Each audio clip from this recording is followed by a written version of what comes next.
আউযুবিল্লাহি মিনাশ শাইতানির রাজিম। বিসমিল্লাহির রহমানির রহিম। আমাদের আজকের বায়োলজি ক্লাসে আজকে আমরা একটু রিভাইজ করব আমাদের অ্যানিম্যাল সেল নিয়ে। আমরা যেহেতু সেল ডিভিশন নিয়ে আমরা একটু পরে আলোচনা করব, সেহেতু সর্বপ্রথম যদি আমরা একটু সেল ডিভিশন নিয়ে আলোচনাটা করি, তাহলে আমাদের সেল ডিভিশনটা বুঝতে আরও বেশি সহজ হবে, আরও বেশি বোধগম্য হবে। আমার কথা কি ক্লিয়ার আছে? সাউন্ড শোনা যাচ্ছে ভালো? জি স্যার, স্লাইড শোনা যাচ্ছে সুন্দর। স্লাইড দেখা যাচ্ছে? জি স্যার। আচ্ছা, এখন আমাদের দেহের গঠন এবং কার্যগত আমরা যদি এককের কথা ভাবি বা চিন্তা করি, তাহলে আমরা ধরে নিতে পারি সে বিষয়টি হচ্ছে সেল। অর্থাৎ একটা ভবন বা একটা দালান যেমন একটার সাথে একটা ইট জুড়ে তৈরি হয়, তদ্রূপ আমাদের দেহটাও, জীবদেহটা বা প্রাণী দেহ যাই বলি, আমাদের দেহ তৈরি হয় অনেকগুলো সেলের সমন্বয়ে। সেলগুলো খুবই ছোট এবং সেলগুলো মাইক্রোস্কোপিক, অর্থাৎ মাইক্রোস্কোপের নিচে রেখে দেখা লাগবে, এটা খুবই ছোট। আমরা যদি একটা সেল যদি অঙ্কন করি, আমরা একটা সেলের মধ্যে আমরা অনেক কিছুর একটা সমাবেশ আমরা দেখতে পাবো। আমরা সেন্ট্রোজোম দেখব, সেল মেমব্রেন আমরা দেখব। আপনারা ছবিতে দেখেন স্মুথ এন্ডোপ্লাজমিক রেটিকুলাম বা মসৃণ এন্ডোপ্লাজমিক রেটিকুলাম দেখব, মাইটোকন্ড্রিয়া দেখব যেটাকে কোষের পাওয়ার হাউস বা শক্তিঘর বলা হচ্ছে।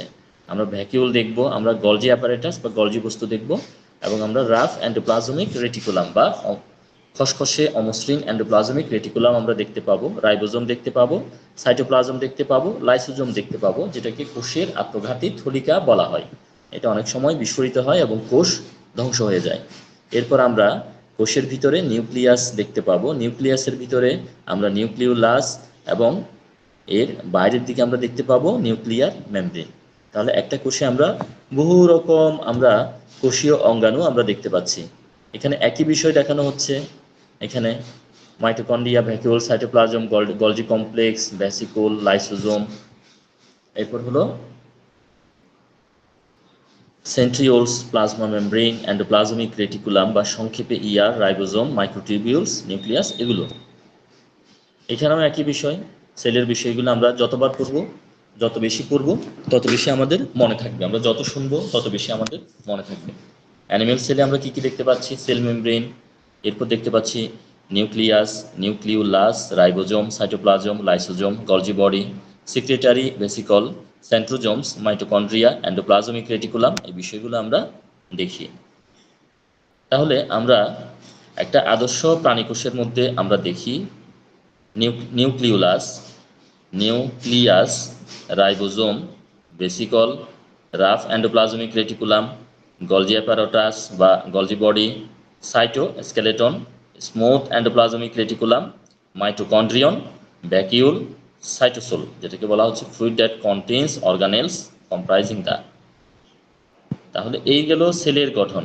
ঠিক আছে, একটা সেলে যা যা থাকে আমরা একাধিক স্লাইডের মাধ্যমে আমরা বোঝানোর চেষ্টা করলাম। আমাদের যেহেতু সেল নিয়ে পড়া শেষ বা কোষ নিয়ে আমাদের যেহেতু পড়া শেষ, এখন আমরা চলে যাব কোষ বিভাজনে, সেল ডিভিশনে চলে যাব। কোষ বিভাজনকে ইংরেজিতে বলা হয় সেল ডিভিশন। সেল ডিভিশন থেকে একটা প্রশ্ন কিন্তু থাকবেই থাকবে, সেল ডিভিশন থেকে একটা না একটা আপনার কোশ্চেন থাকবেই থাকবে। আচ্ছা, দেখি সেল ডিভিশনটা কোথায় আছে। আমাদের স্লাইড রেডি করা আছে এখানে, একটু দেখি এটাতে আছে কিনা। ক্যান্সেল দিয়ে দিই।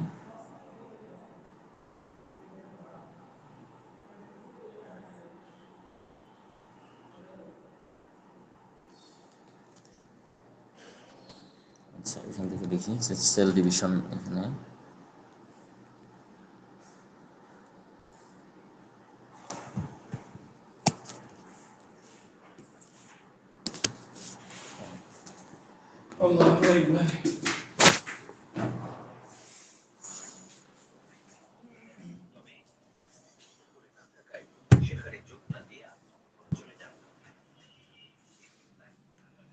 আচ্ছা, এটা ওপেন হতে একটু সময় লাগতেছে, আমরা একটু অপেক্ষা করি। হ্যাঁ,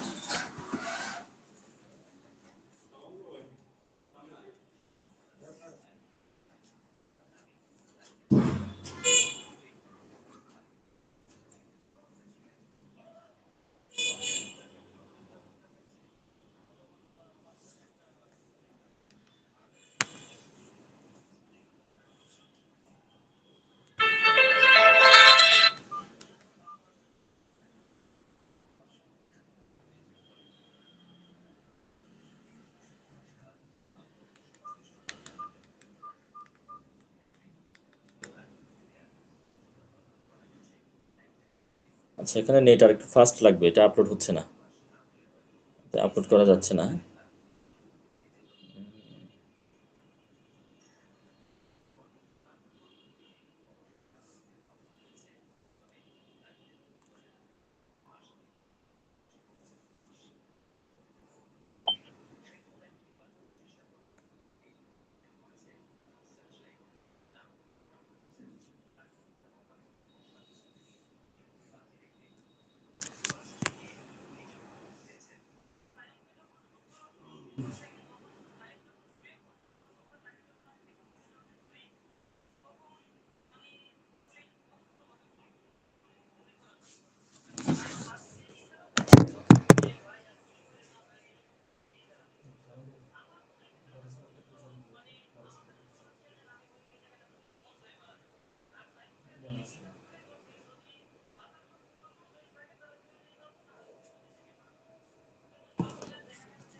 বাবারে।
Hello sir. হ্যাঁ, আমি স্লাইডটা একটু খুঁজে পাচ্ছি না, একটু সময় দেন আমাকে, একটু ওয়েট আচ্ছা করেন।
বিএনপির এখানে ভূমিকাতে সমস্যা আছে।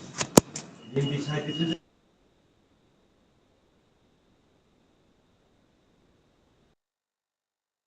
বিএনপির দরকার ছিল যে আমরা সব এই আচ্ছা, জাতীয় সরকার দেখা যাচ্ছে কিনা একটু বলেন আমাকে। সবাই মিলে সবাই রাখি তো দেখা যাচ্ছে? জি স্যার, দেখা যাচ্ছে। আচ্ছা, তো দেখেন আমরা এখন সেল ডিভিশন নিয়ে পড়বো। তাহলে একটা সেলের মধ্যে আমরা কি কি দেখি? আমরা দেখি হচ্ছে ribosome, rough endoplasmic reticulum, Golgi body, smooth endoplasmic reticulum, chloroplast, nucleolus, nucleus, cell wall, cell membrane, central vacuole, mitochondrion এবং হলো সাইটোপ্লাজম। ঠিক আছে, এখানে একই বিষয়। এটা প্রথমে যেটা দেখালাম এটা হলো একটা উদ্ভিদ কোষ। সেকেন্ডে যেটা দেখতে পাচ্ছেন এটা উদ্ভিদ কোষ। এখানে আমরা ইন্টারমিডিয়েট ফিলামেন্ট দেখতে পাচ্ছি, smooth endoplasmic reticulum, vacuole, vacuole membrane, cell wall, cell membrane, mitochondria, microtubules, cytoplasm, nucleus, nucleolus, rough endoplasmic reticulum, এরপর রাইবোসোম, গলজি বডি। এটা ওই দিক থেকে দেখলে আমরা দেখব কি রাইবোসোম, এরপর গলজি বডি, গলজি ভেসিকলস, ক্লোরোপ্লাস্ট, এগুলো আমরা দেখি সহজ বাংলায়, একদম সহজ। এভাবে ছবিগুলো আছে। মসৃণ এন্ডোপ্লাজমিক রেটিকুলাম, কোষ প্রাচীর, কোষ ঝিল্লি, সেন্ট্রোজোম, গলজি বডি বা গলজি বস্তু, নিউক্লিয়াস আবরণী, নিউক্লিউলাস, ক্রোমোজোম, মাইটোকন্ড্রিয়া, কোষ গহ্বর, ক্লোরোপ্লাস্ট, অমসৃণ এন্ডোপ্লাজমিক জালিকা। তাহলে আমরা একই কথা বারবার কেন পড়ছি? আমরা পড়ছি কারণ হচ্ছে আমরা যখন সেল ডিভিশন নিয়ে যখন পড়বো এই শব্দগুলো কিন্তু আসবে। ঠিক আছে, আমরা উদ্ভিদ কোষের কোষ প্রাচীর 3টা লেয়ার, এগুলো আজকে আলোচনা করছি না। আমরা সরাসরি সেল ডিভিশনের দিকে চলে যাওয়ার একটা চেষ্টা করছি। সেল ওয়াল, তারপর সেল বা প্লাজমা মেমব্রেন, কোষ ঝিল্লি যেটাকে বলে, এগুলো প্রোটোপ্লাজম, এগুলো আলোচনা করেছিলেন। প্রোটোপ্লাজমটা নিয়ে একটু আলোচনা করা যেতে পারে, কারণ প্রোটোপ্লাজমের বিষয়টা কিন্তু সেল ডিভিশনে আসে।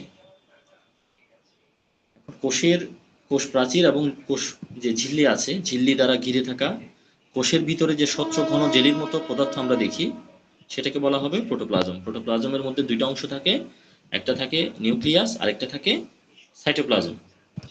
এতটুকুই থাক আমাদের। এরপরে আমরা সেল ডিভিশনের দিকে আগাই। ডিএনএ থাকে, হ্যাঁ, সাইটোপ্লাজম থাকে, কোষের ভিতরে বিভিন্ন অংশগুলো, কোষীয় অঙ্গাণু, এগুলো আলোচনা করলাম একটু আগে। আমরা সেল ডিভিশনে চলে আসি।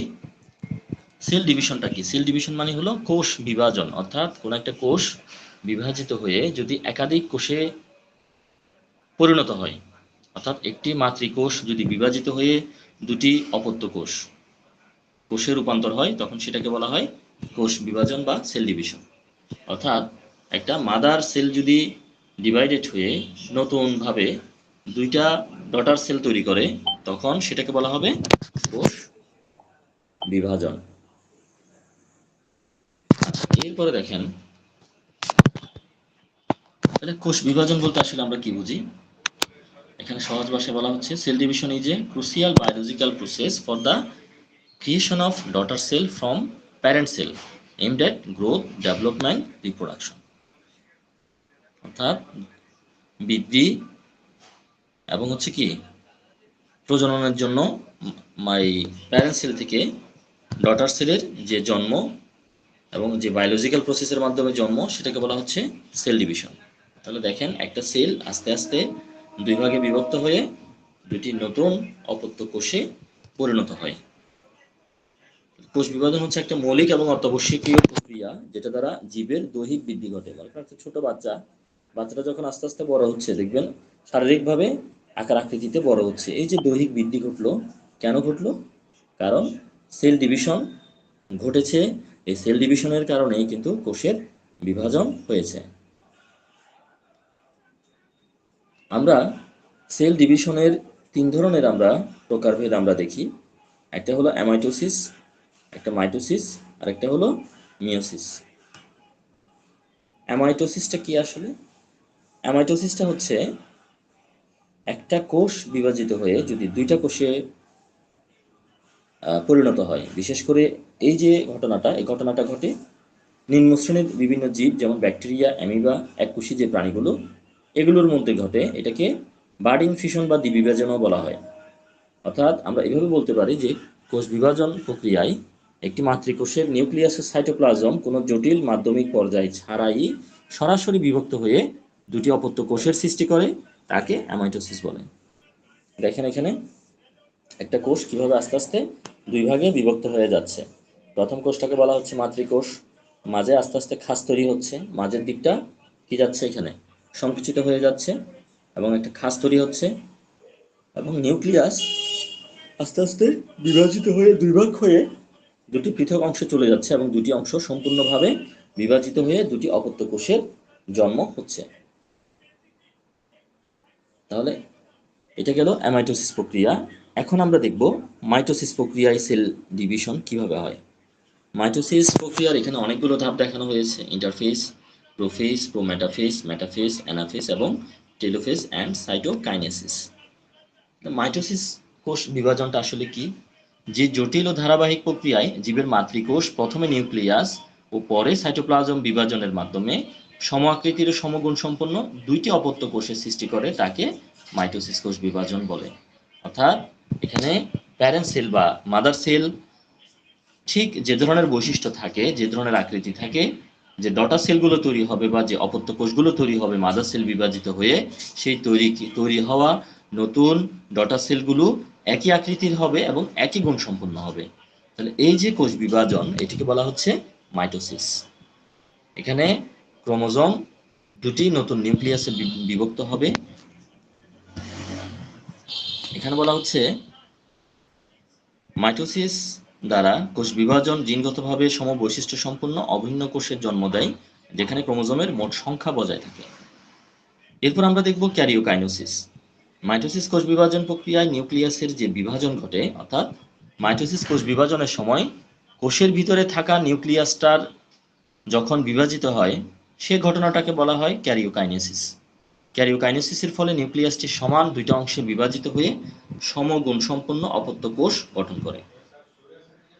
বিভাজিত কোষে নিউক্লিয়াসটির একটি জটিল পরিবর্তনের মাধ্যমে ক্যারিওকাইনেসিস সম্পন্ন হয়। মাইটোসিস কোষ বিভাজনের পর্যায় হচ্ছে টোটাল 5টা: একটা প্রোফেজ, একটা প্রোমেটাফেজ, একটা মেটাফেজ, একটা অ্যানোফেজ আর একটা হচ্ছে telophase. Prophase, prometaphase, metaphase, anaphase, telophase. আপনারা এই 5টা পর্যায়ে মুখস্থ করে ফেলবেন, একদম পরীক্ষায় লিখতে হবে কিন্তু এগুলো, এবং এই প্রশ্নটা পরীক্ষায় আসবে যে কোষ বিভাজন বা মাইটোসিস কোষ বিভাজনের পর্যায়ক্রমিক ধাপগুলো বর্ণনা করুন। এটা বিশাল একটা মানে মানে আলোচনা। আপনারা যদি ছবিগুলো দেখেন, ছবিগুলো যদি ফলো করেন, আপনারা ছবিগুলো আপনারা ড্রয়িং করা শিখবেন। পরীক্ষায় অবশ্যই আপনারা ফিগার দিবেন। বায়োলজিতে আপনারা ফিগার ছাড়া লিখবেন, নাম্বার কম পাবেন। ফিগার সহ লিখবেন বা ছবি সহ আপনারা যখন লিখবেন কোনো একটা প্রশ্নের উত্তর, নাম্বার বেশি পাবেন। আমরা প্রোফেজে কি দেখি? আমরা প্রোফেজে দেখি যে এটা মাইটোসিসের প্রথম পর্যায়। এই পর্যায়ে কোষের নিউক্লিয়াসটা আকারে বড় হবে, ক্রোমোজোম থেকে পানি কমতে থাকবে, ফলে ক্রোমোজোমগুলো আস্তে আস্তে সংকুচিত হয়ে মোটা এবং খাটো হবে, এবং সেন্ট্রোমিয়ার ব্যতীত লম্বালম্বি দুভাবে বিভক্ত হয়ে দুইটা ক্রোমাটিড উৎপন্ন করবে। কুণ্ডলিত অবস্থায় থাকায় এদের সংখ্যা গণনা করা যাবে না। এখানে ছবিতে আমরা দেখতে পাচ্ছি প্রোফেজ ধাপ এখানে কিভাবে হচ্ছে। এরপর পরবর্তী ধাপ হচ্ছে প্রোমেটাফেজ ধাপ।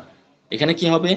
এখানে উদ্ভিদ কোষের কতগুলো তন্তুময় প্রোটিনের সমন্বয়ে দুইটা মেরু বিশিষ্ট স্পিন্ডাল অ্যাপারাটাস তৈরি হয়। দেখেন দুই দিকে কিন্তু স্পিন্ডাল অ্যাপারাটাস তৈরি হচ্ছে।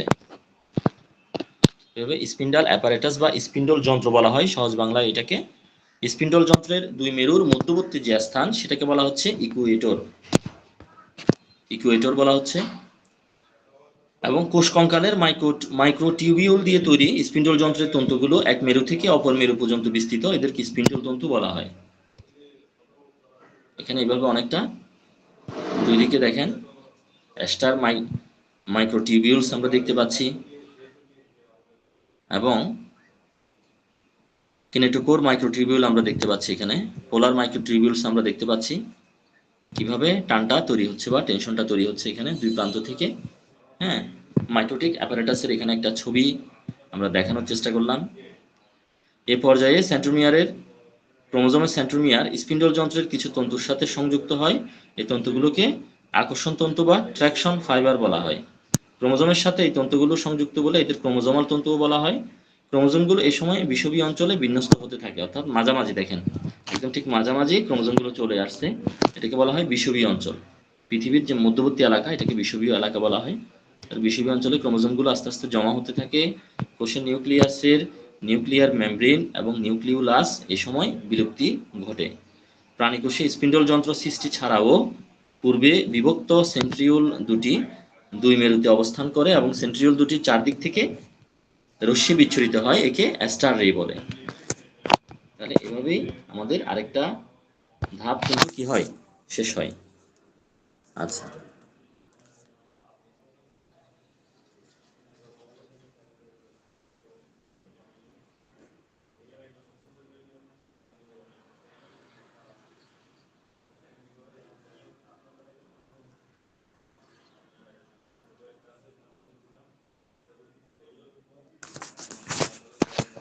এরপরে দেখেন প্রোমেটাফেজ অর্থাৎ 3 নম্বর ধাপে কি ঘটে।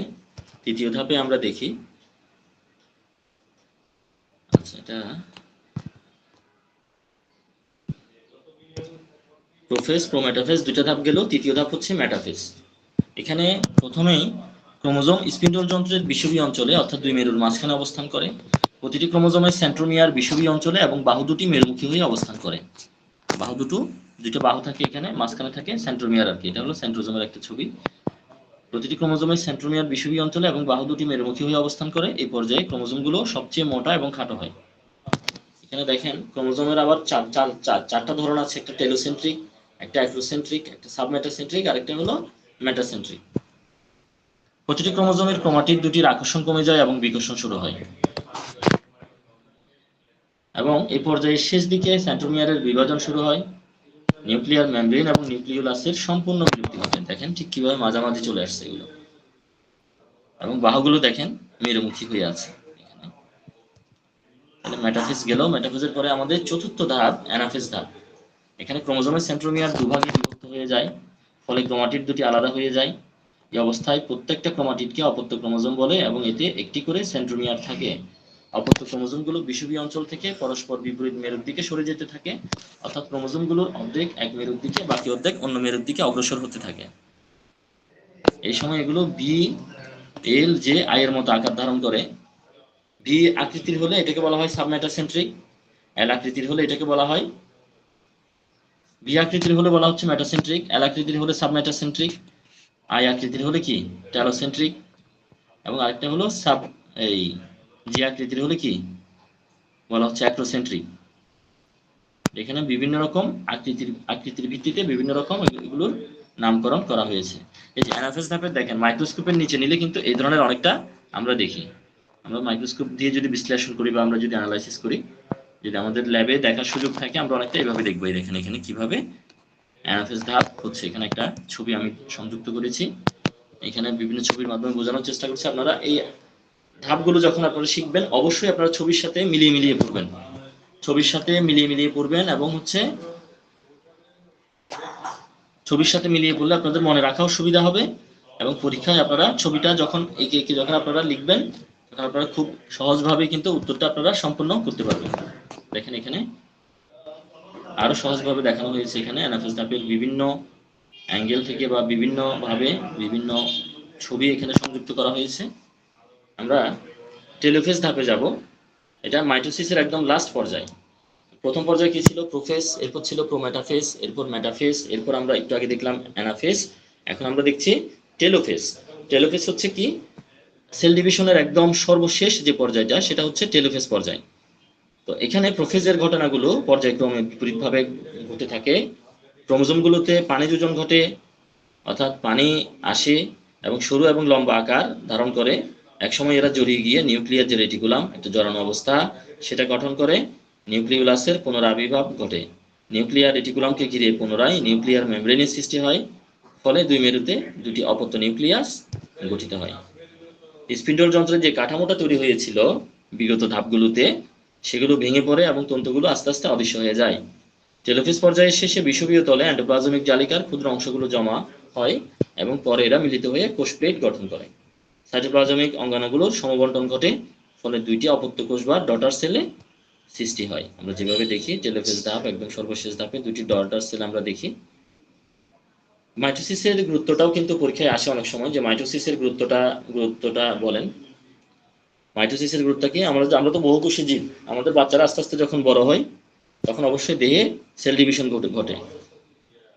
তো মাইটোসিস প্রক্রিয়ায় কোষ বিভাজনের কারণে প্রতিটি কোষের নিউক্লিয়াস এবং সাইটোপ্লাজমের মধ্যকার আয়তন ও পরিমাণগত ভারসাম্য রক্ষিত হয়। এর ফলে বহুকোষী জীবের দৈহিক বৃদ্ধি ঘটে। সব বহুকোষী জীবই জাইগোট নামক একটি কোষ থেকে জীবন শুরু করে। এই একটি কোষই বারবার মাইটোসিস বিভাজনের ফলে অসংখ্য কোষ সৃষ্টির মাধ্যমে পূর্ণ জীবে পরিণত হয়।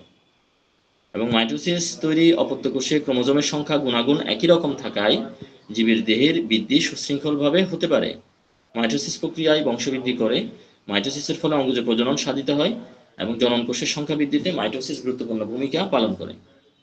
ক্ষতস্থানে নতুন কোষ সৃষ্টির মাধ্যমে জীবদেহের ক্ষতস্থান পূরণ করতে মাইটোসিস অপরিহার্য। অর্থাৎ আমাদের যখন কোথাও কেটে যায়, কোথাও ক্ষত তৈরি হয়, সেই ক্ষতে নতুন করে কোষ তৈরি হয় কিভাবে? মাইটোসিস কোষ বিভাজনের মাধ্যমে। এবং মাইটোসিসের ফলে একই ধরনের কোষের যেহেতু উৎপত্তি হয়, সেহেতু আমরা বলতে পারি যে জীবজগতের গুণগত বৈশিষ্ট্যের স্থিতিশীলতা এই মাইটোসিস কোষ বিভাজন প্রক্রিয়ার মাধ্যমে বজায় থাকে। এবং এটা যদি কন্ট্রোলের বাইরে চলে যায়, সেল ডিভিশন যে গতিতে হওয়ার কথা এর চেয়ে যদি বেশি গতিতে হয়, তখন সেখানে টিউমার তৈরি হয়। যখন আরো গতিতে হয়, তখন সেই টিউমারটাকে ক্যান্সার হিসেবে আখ্যায়িত করা হয়। অর্থাৎ মাইটোসিস কোষ বিভাজনের অনিয়ন্ত্রিত যে ঘটনা, সেই ঘটনাই হলো ক্যান্সার। ঠিক আছে, আশা করি ক্যান্সারটা আপনারা বুঝে গেছেন। এরপরে হলো মিওসিস কোষ বিভাজন। আমরা তো দুই ধরনের কোষ বিভাজন করলাম, একটা অ্যামাইটোসিস, একটা মাইটোসিস। মাইটোসিসের 5টা ধাপ করলাম, প্রোফেজ, প্রোমেটাফেজ, অ্যানাফেজ, টেলোফেজ। এরপর হলো আমাদের মিওসিস, হলো আমাদের এটা আরো এক ধরনের কোষ বিভাজন। এটা হলো যে কোষ বিভাজন প্রক্রিয়ায় মাতৃকোষের নিউক্লিয়াসটা দুইবার এবং ক্রোমোজোম একবার বিভাজিত হয়ে একটা মাতৃকোষ থেকে 4টা অপত্য কোষের সৃষ্টি হয় এবং অপত্য কোষে ক্রোমোজোমের সংখ্যা মাতৃকোষের অর্ধেক হয়, সেটাকে বলা হচ্ছে মিওসিস। আবারও বলছি, যে কোষ বিভাজন প্রক্রিয়ায় মাতৃকোষের নিউক্লিয়াসটা দুইবার, ক্রোমোজোম একবার বিভাজিত হয়ে একটা মাতৃকোষ থেকে 4টা অপত্য কোষের সৃষ্টি হয় এবং অপত্য কোষে ক্রোমোজোম সংখ্যা মাতৃকোষের অর্ধেক হয়, এই ঘটনাটাকে বলা হয় মিওসিস। অর্থাৎ যে কোষ বিভাজন প্রক্রিয়ায় নতুন সৃষ্ট কোষের ক্রোমোজোম সংখ্যা মাতৃকোষের ক্রোমোজোম সংখ্যার অর্ধেক হয়ে যায়, তাকে মিওসিস বা মিওসিস বলে। ক্রোমোজোম সংখ্যা কমে যায়, এখানে অর্ধেক হয়ে যায়। তাহলে এটা হচ্ছে উদ্ভিদের পরাগধানী এবং ডিম্বকের মধ্যে এমন ঘটনা ঘটে সপুষ্পক উদ্ভিদে। উন্নত প্রাণীদেহের শুক্রাশয় এবং ডিম্বাশয়ের মধ্যেও কিন্তু মিওসিস ঘটে। অর্থাৎ মিওসিসটা ঘটে হচ্ছে জনন কোষে ঘটে। এখানে দুইবার বিভাজিত হয়। মিওসিস বিভাজনের সময় দুইটা বিভাজন ঘটে। প্রথমবার যে বিভাজন ঘটে সেটাকে মিওসিস 1 এবং দ্বিতীয়বার যে বিভাজন ঘটে এটাকে বলা হয় মিওসিস 2। এবং এখানে যেহেতু ক্রোমোজোম বা জেনেটিক বস্তুর সমতা রক্ষা করা ছাড়াও জিনগত বৈচিত্র্য বজায় রাখা, এটা মিওসিসের একটা গুরুত্বপূর্ণ অবদান। যৌন জনন করে এমন সকল জীবে মিওসিসের মাধ্যমে একইভাবে জিনগত বৈচিত্র্য সৃষ্টি হয়। আর মিওসিস কোনো জীবের জিনগত বৈচিত্র্য সৃষ্টি করে প্রজাতির টিকে থাকার সম্ভাবনাটা বাড়িয়ে দেয়। এগুলো ওই উপকারিতা বলা হচ্ছে আর কি। তো এভাবেই জীবের টিকে থাকার ক্ষেত্রে বিশেষ সুবিধা দেয় বলে মিওসিস বিভাজন বিবর্তিত হয়ে জীবজগতে নিজের স্থান করে নিয়েছে। মূলত এই হলো 3টা সেল ডিভিশন। আমাদের সময় যেহেতু কম ছিল আর একটু সংক্ষেপে বললাম। প্রিভিয়াস ক্লাসের স্লাইডগুলো অনেক ডিটেলসে আছে, আর আপনারা বিশেষ করে ছবি দেখবেন, ছবির সাথে মিলিয়ে বিশেষ করে আপনারা হলো মাইটোসিস কোষ বিভাজনের যে 5টা ধাপ, এই 5টা ধাপ খুব মনোযোগ দিয়ে আপনারা স্টাডি করবেন। পরীক্ষায় আশা করি এই প্রশ্নটা আপনারা পাবেন। পরীক্ষায় থাকে, প্রায় প্রত্যেকটা পরীক্ষার মধ্যেই এই প্রশ্নটা থাকে। যেমন সালোক সংশ্লেষণ নিয়ে থাকবে, মাইটোসিস মিওসিস নিয়ে থাকবে, হ্যাঁ, উদ্ভিদ জগৎ প্রাণী জগৎ থেকে থাকবে। আপনারা বিগত সালের মিনিমাম যদি আপনারা 4 সালের প্রশ্ন শেষ করতে পারেন, আপনারা আমার মনে হয় যে ফুল আনসার করতে পারবেন, শতভাগ আনসার আপনারা করতে পারবেন। ধন্যবাদ যারা ছিলেন এতক্ষণ আলোচনা শুনবেন। সবার সুস্বাস্থ্য এবং দীর্ঘায়ু কামনা করছি। আমি আসসালামু আলাইকুম। আসসালামু আলাইকুম। ওয়ালাইকুম আসসালাম।